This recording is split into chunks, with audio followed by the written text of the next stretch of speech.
मुसलमान लड़की लाओ और उसको हिंदू। कितने नौजवान तैयार है जरा हाथ उठाओ। अरे जब ब्याह किया हम लोग बनाए शादी हम कराएंगे और ये घोषित करते हैं कि जो लेके आएगा उसको खाने पीने भर का नौकरी भी दिलाएंगे, रोजी रोटी भी दिलाएंगे।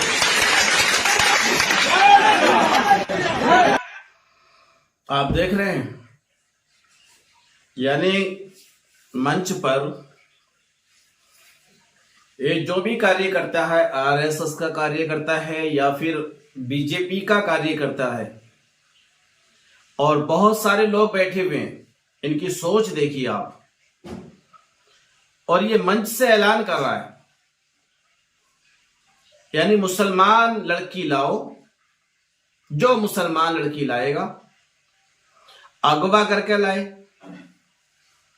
या भगवा लब ट्रिप के जरिए लेकर के आए या शादी का झांसा दे करके लेकर के आए, मुस्लिम लड़की लाओ, खाना पानी नौकरी का इंतजाम उसके लिए किया जाएगा।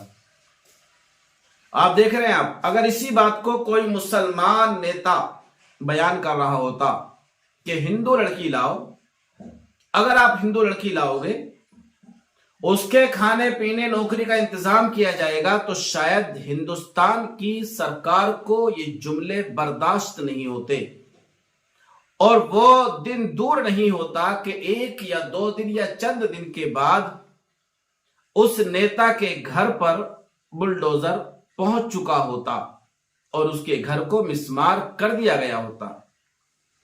लेकिन ये आरएसएस और बीजेपी के गुंडे दिन ब दिन गुंडई करते हुए फिर रहे हैं और हिंदुस्तान की सरकार इन पर अपना शिकंजा नहीं कसती है। आखिर वजह क्या है?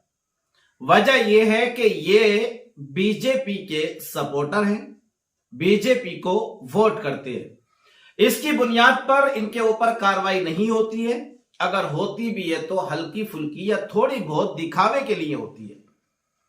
आप बिल्कुल सुन सकते हैं कि देखिए इसके जुमले के मुस्लिम लड़की लाओ और जो मुस्लिम लड़के लाएगा उनसे हाथों को ऊपर करवा रहा है। अब आप देखिए, इसका इस पब्लिक के अंदर बेटा भी बैठा होगा, भतीजा और भांजा भी बैठा होगा और हो सकता है कि इसकी बेटी भी यहां पर बैठी हुई हो। आप अंदाजा लगाइए।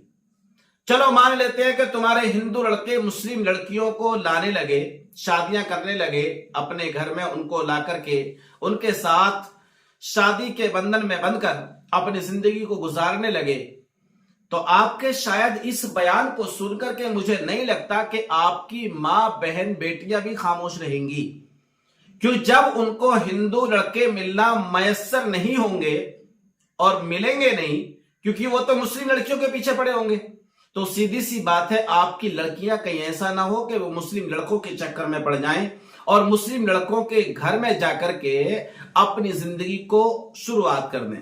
कहीं ऐसा ना हो जाए नेताजी, क्योंकि आप तालियों की वाहवाहट तो लूट सकते हो, आप छोटे बड़े सबकी बहुत ज्यादा जो आपको नजर आ रही है ना इज्जत, ये लूट रहे हो, लेकिन कहीं ना कहीं तुम एक दूसरे से आपस में नफरत फैलाने का काम कर रहे हो।